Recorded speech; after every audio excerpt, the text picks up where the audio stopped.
अस्सलामुअलैकुम, welcome back to my YouTube channel. कैसे हैं आप सब? आई होप कि आप सब ठीक होंगे। आज की वीडियो में मैं आपके साथ बहुत ही मज़ेदार ब्रेड रोल्स की रेसिपी शेयर करूंगी। और ये रेसिपी अगर आपने अपने बच्चों के लंच बॉक्स के लिए कुछ बनाना है तो वहाँ पे भी आप बना सकते हैं।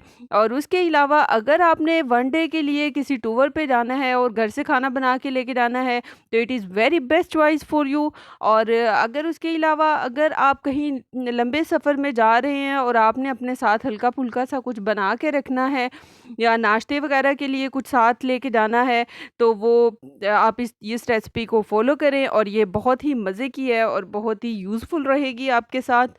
और अगर आपने अपने घर में कोई दावत रखी हुई है या आपने इवनिंग स्नैक्स बनानी है, तो it is also very best choice for you. तो चलें स्टार्ट करते हैं। मैं ये रोल्स बच्चों के लंच बॉक्स के लिए बना रही हूँ। और यहाँ पे मैंने शाम को ही इनकी तैयारी करनी स्टार्ट कर दी थी और मैंने आलू बॉयल होने के लिए रख दिए थे और उसके साथ मैंने फ्रेश कोरिएंडर काट लिया था। और उसके बाद मैंने अनियन को भी चॉप करके रख लिया था और ग्रीन चिली भी काट के रख ली थी। और ग्रीन चिली मैंने सिर्फ एक यूज़ की है क्योंकि आजकल जो ग्रीन चिलीज़ आई हुई हैं वो बहुत ही ज़्यादा स्पाइसी हैं, तो इसलिए मैंने सिर्फ एक ग्रीन चिली यूज़ की थी। और उसके अलावा मैंने ये ड्राई कोरिएंडर ले लिया और उसको हाथों पे अच्छे से मसल लिया था।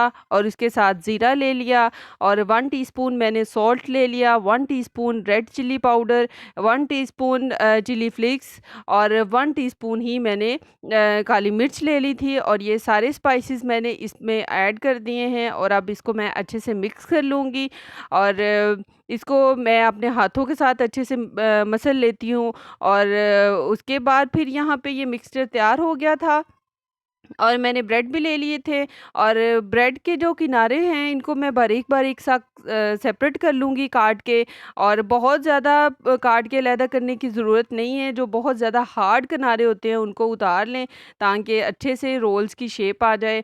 और यहाँ पे मैं अच्छे से इनके किनारों को सेपरेट कर लूँगी। और उसके बाद ब्रेड को एक साइड पे मैं पानी के साथ थोड़ा-सा वेट कर लूँगी।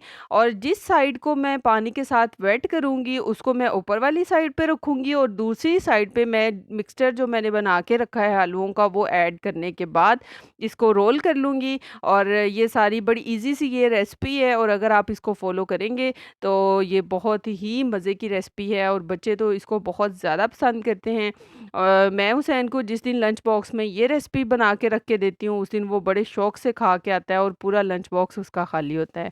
तो इस तरह इसमें ये मिक्सचर ऐड करने के बाद ऊपर से इसकी ब्रेड थोड़ी-सी वेट होती है, तो इस वजह से ये बड़ा अच्छे से ये रोल की शेप में भी बन जाता है और अच्छे से ये आपस में घुल-मिल सा जाता है। और अगर आपका रोल इस तरह से आपस में मिल ना रहा हो तो आप थोड़ा-सा पानी में अपना हाथ डिप कर लें, थोड़ा-सा हाथ वेट करने के बाद इसको इस तरह से करेंगे तो ये बहुत ही अच्छी-सी रोल की शेप बन जाएगी। और अगर आपकी ब्रेड के किनारे बहुत सख्त नहीं हैं तो फिर किनारों को निकालने की ज़रूरत नहीं है। तो अगर तो ब्रेड के किनारे थोड़े से सख्त हों तो फिर उसको छुरी के साथ हल्का-हल्का सा बस काट के अलहदा कर लें ताकि वो शेप को ख़राब ना करे। और यहाँ पे मैं इसी तरह से ही शाम को इन रोल्स को बना के रख लूँगी। और शाम को बना के रखने से ये है कि फिर सुबह की सरदर्दी थोड़ी-सी कम हो जाती है, फिर सुबह सिर्फ़ उठो और इनको फ्राई कर लो और वो आसान होता है। अगर सुबह उठ के ही मैं इसका मिक्सचर भी तैयार करती और उसके बाद ये रोल्स भी बनाती और फ्राई करती तो फिर मुझे शायद 1 घंटा लग जाता। इसलिए मैं आधे से ज़्यादा काम शाम को करके सो जाती हूँ, फिर बेसुकूनी नहीं होती और आराम से आप पूरी रात सो जाते हैं। नहीं तो अगर रात को कोई भी काम ना करके सोएँ तो फिर पूरी रात यही टेंशन लगी रहती है कि कहीं लेट ना हो जाएँ, बच्चों का लंच बनाना है, ये होना है, वो होना है, तो इसी में ही रात गुज़र जाती है। इसलिए मैं रात को ही थोड़ा बहुत इसका काम करके रख लेती हूँ और फिर सुबह इतनी टेंशन नहीं होती। और यहाँ पे मैं इसी तरह से ही रोल्स बना के रख लूँगी। थोड़ा-सा आलू का मिक्सचर बच गया था तो मैंने उसको भी सेपरेट डिब्बे में डाल के रख लिया है, उसके लिए मैं सुबह आलू का पराठा बना लूँगी। और रोल्स भी बन गए थे और अब इसको मैं क्लिंग रैप करके अच्छे से इसको फ्रिज में रख दूँगी। और इस तरह से खुला फ्रिज में नहीं रखना क्योंकि अगर आप इस तरह से ही इसको फ्रिज में रख देंगे तो फिर ये आपकी ब्रेड हार्ड हो जाएगी और फिर उस तरह का टेस्ट नहीं आएगा। तो इसलिए आप इसको या तो वैसे किसी चीज़ के साथ ढक लें और अगर इस तरह से नहीं है तो आपके पास अगर ये क्लिंग रैप है तो इसके साथ आप इसको अच्छी तरह से रैप करके रख लें, ताकि इसमें से हवा ना गुज़रे और ना ही इनमें नमी आए और ना ही ये बहुत ज़्यादा हवा की वजह से हार्ड हो जाएँ। और मैं अच्छे से ही इनको क्लीन कर लूँगी। और हुसैन मेरी हेल्प कर रहा था यहाँ पे। और माशाल्लाह से बच्चों को शुरू से ही अपने साथ हेल्प करने की आदत डालनी चाहिए, क्योंकि अगर बच्चों को हेल्प करने की आदत होती है तो वो फिर पहले तो अपनी माँओं के साथ हेल्प करते हैं, फिर अपनी बीवियों के साथ हेल्प करते हैं, तो वो फिर एक अच्छे बेटे भी साबित होते हैं और एक अच्छे हस्बैंड भी साबित होते हैं। तो इसलिए मैं हुसैन को भी अपने साथ लगाई रखती हूँ, ताकि इसका इंटरेस्ट डेवलप हो कि मैंने अगर किसी को उसकी हेल्प की ज़रूरत है तो ये उसकी हेल्प करे। और अच्छे से मैं प्लेट थोड़ी-सी बड़ी थी, तो इसलिए मुझे ये डबल रैप करना पड़ा। तो मैं अब इसको रैप करके फ्रिज में रख दूँगी और यहाँ पे मेरा काम ख़त्म हो जाएगा और फिर मैं सुबह उठूँगी और आराम से अपने काम को वाइंड अप कर लूँगी। अगर आप वर्किंग लेडी हैं तो ये बहुत ही यूज़फुल टिप है आपके लिए कि आप इतना सा काम अपना रात को करके रख लिया करें और फिर सुबह आपके लिए बहुत ज़्यादा आसानी हो जाएगी। तो मैं भी वर्किंग लेडी हूँ, तो इसलिए ऑफ़िस से आने के बाद फिर मैं ये अपना हल्का-फुल्का सा काम निपटा लेती हूँ, ताकि मुझे सुबह ज़्यादा भाग-दौड़ ना करनी पड़े। और उसके बाद ये सुबह हो गई थी और मैंने ब्रेड रोल्स भी निकाल के रख लिए थे। और मैंने एक प्लेट में थोड़ी-सी आप डीप प्लेट ले लें, ताकि अंडा बाहर ना गिरे। और मैंने उसमें अंडे को अच्छे से फेंट लिया था और उसके बाद मैं एक-एक रोल को अंडे में डिप करूँगी और उसके बाद फ्राई होने के लिए रख लूँगी। और इसमें मैंने पैन में हल्का सा ऑयल ले लिया था और ये जितना मैंने ऑयल डाला है ये सभी रोल्स के लिए इनफ होगा। और मैं इनको अच्छे से एग में डिप करके और इसकी किनारों पे भी और इसकी सारी साइड्स पे मैं अच्छे से एग लगा के और इसको फिर फ्राई होने के लिए रख दूँगी। और इसको मैं बिल्कुल लो फ्लेम पे पकाने के लिए रखूँगी, ताकि एग भी अच्छे से पक जाए और जो मैंने इसको वेट हैंड्स के साथ थोड़ा-सा इसमें मॉइस्चर सा ऐड किया हुआ था वो भी इसमें से खुश्क हो जाए और क्रिस्पी से मज़ेदार से ब्रेड रोल्स तैयार हो जाएँ। सारे रोल्स को मैं फ्राई होने के लिए डाल दूँगी और एग इनको बिल्कुल अच्छे तरीके से लगाना है। और मेरा तकरीबन मैंने एक एग पहले अच्छे से फेंट के रखा था, वो ख़त्म हो गया था, क्योंकि आपको पता है कि ब्रेड पे ज़्यादा एग इस्तेमाल होता है। और फिर मैंने एक और एग इसमें ले लिया था और उसको भी अच्छे से फेंट लिया था। और तकरीबन डेढ़ एग आपका यूज़ हो जाएगा, अगर आपने 8 से 9 रोल्स बनाने होंगे तो। और उसके बाद सबको फ्राई होने के लिए डालने के बाद मैं इनकी साइड्स को बार-बार चेंज करती रहूँगी, ताकि एक साइड ज़्यादा ब्लैक ना हो जाए। और जो साइड मुझे इसकी वाइट-वाइट नज़र आ रही होगी उसको मैं नीचे करके अच्छे से इनको फ्राई कर लूँगी। और इनको बड़े ध्यान से फ्राई करना होता है, क्योंकि ब्रेड बहुत जल्दी ब्राउन होने लग जाती है। तो इसलिए इसकी साइड चेंज करते हुए और बड़ा आराम से इसको फ्राई करना होता है, ताकि इसका बहुत ब्लैक सा कलर ना हो। और जब ये हल्का-सा सुनहरा कलर हो जाएगा और सभी साइड्स अच्छे से इसकी पक जाएँगी, फ्राई हो जाएँगी, तो फिर मैं इनको निकाल लूँगी। और ये बहुत ही मज़े की रेसिपी है, तो आप भी इसको ज़रूर ट्राई करिएगा। और अगर आप इसको ट्राई करेंगे तो आई होप कि आपको ये बहुत ही पसंद आएगी। और अगर आप बच्चों को देंगे तो आई होप कि बच्चे भी बहुत ज़्यादा पसंद करेंगे। मेरे बच्चे तो बहुत ज़्यादा पसंद करते हैं। अगर मैं परसेंटेज में बताऊँ तो मेरे बच्चों को 100% ये वाली रेसिपी पसंद आती है। मैं जितने भी लंच बॉक्सेस उनको बना के देती हूँ, अगर मैं कहूँ कि वो 100% अपना लंच फिनिश करके आएँ, तो वो जिस दिन मैं उनको ये रेसिपी बना के ब्रेड रोल्स रख के देती हूँ, उस दिन वो 100% इसको ख़त्म करके आते हैं, या पिज़्ज़ा। तो इसलिए अगर आप भी अपने बच्चों को देंगे तो आई होप उनको बहुत ज़्यादा पसंद आएगी। और यहाँ पे रोल्स अच्छे से फ्राई हो गए थे और इनको मैं प्लेट में निकाल लूँगी। और प्लेट में मैंने टिश्यू रख लिया था, जहाँ ताकि जो भी एक्सेसिव ऑयल होगा वो टिश्यू पे लग जाएगा। और उसके बाद फिर मैं बच्चों का टिफ़िन पैक कर लूँगी।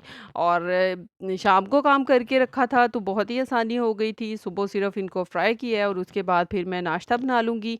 और नाश्ते में भी आज मैं आलू का पराठा बनाऊँगी। जो मेरे पास मिक्सचर थोड़ा-सा बच गया था, उसी से मैंने आलू का पराठा बनाया है, तो वो भी मैं रेसिपी आपके साथ शेयर करूँगी।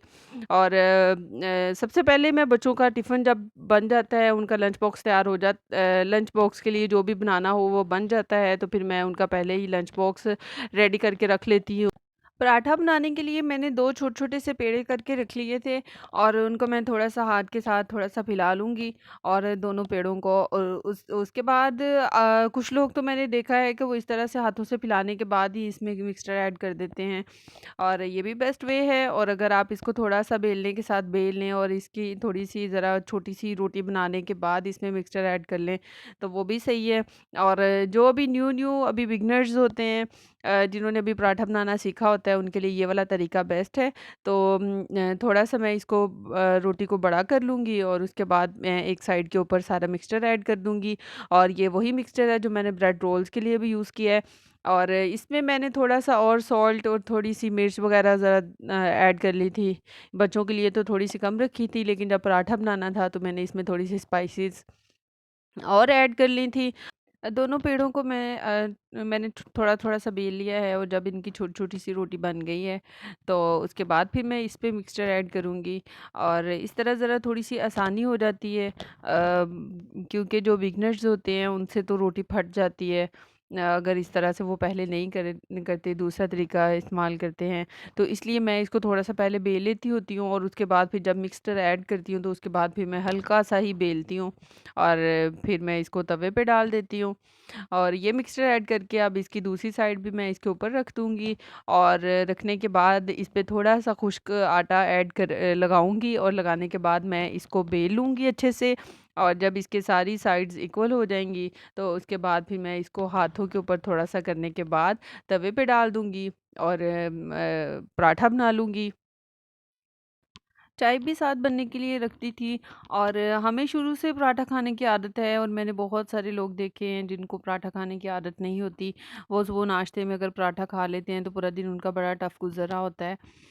लेकिन ये है कि हमें शुरू से आदत है तो हम लोग खा लेते हैं क्योंकि पराठा खाने के बाद हम लोग जो तो बिल्कुल बैठे रहते हैं उनके लिए तो वाक़ई ये पराठा बहुत हैवी होता है और उनको उसको हज़म करना भी उनके लिए बहुत मुश्किल होता है। लेकिन जिन्होंने काम वग़ैरह करना होता है तो उनके लिए तो ज़रा मुश्किल नहीं होती और हम लोग एक पराठा बनाते हैं और सारी फैमिली वही खा लेते हैं। तो बहुत ज़्यादा क्वांटिटी में तो नहीं हम खाते, यानी कि एक पराठा होता है, मैं हस्बैंड नशरा भी 1-2 वाला ले लेती है, तो हम लोग खा लेते हैं। लेकिन ये है कि उसके बाद फिर मैंने भी घर का काम वगैरह करना होता है, तो अच्छी भाग-दौड़ मेरी भी लगी होती है, तो हज़म हो जाता है और हस्बैंड ने भी ना अपने ऑफ़िस जाके काम वगैरह करना होता है, तो उनका भी हज़म हो जाता है, इसलिए हमें तो कभी मसला नहीं आया इस तरह का पराठा खाने से। और उसके बाद ये जो ब्रेड रोल्स में थोड़ा-सा एग बच गया था, इसको मैंने इसमें ग्रीन चिली ऐड करके और नमक वगैरह ऐड करके इसको भी फ्राई कर लूँ। अगर आपको मेरी वीडियो पसंद आई है तो like my video and subscribe my channel. मिलेंगे नेक्स्ट वीडियो में, तब तक के लिए अल्लाह हाफ़िज़।